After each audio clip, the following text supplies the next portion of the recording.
नमस्कार, पुन्हा एकदा नवीन व्हिडिओमध्ये तुमचं स्वागत करते. आज आपण अंबेजोगाई या ठिकाणी आलेलो आहोत. श्री मुकुंदराज स्वामींची समाधी पाहणार आहोत. हिरवे झाडं, हिरवीगार डोंगर, हिरवी दरीत असे लपलेले हे ठिकाण आहे. डोंगराच्या कडेला अशी सुंदर गुफा आणि इथली शांतता मनाला स्पर्श करते.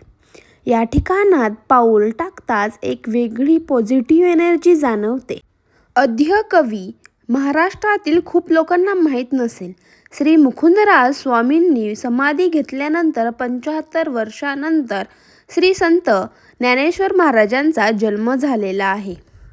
हिरवा निसर्ग पाहत पाहत आम्ही मंदिराकडे जात आहोत. मराठी भाषेतील कवी अद्य कवी म्हणून ओळखले जाते. दर्शन घेऊन आम्ही परत निघालेलो आहोत. जाता जाता आम्ही श्री क्षेत्र जोगेश्वरी देवीचं दर्शनही घेणार आहोत. तर आम्ही फायनली श्री जोगेश्वरी मंदिरात पोचलो. पण काय करणार, मंदिरात कॅमेरा अलाउड नसल्यामुळे शूट करू शकले नाही. आता आपण मानाची ओटी नक्की देऊयात.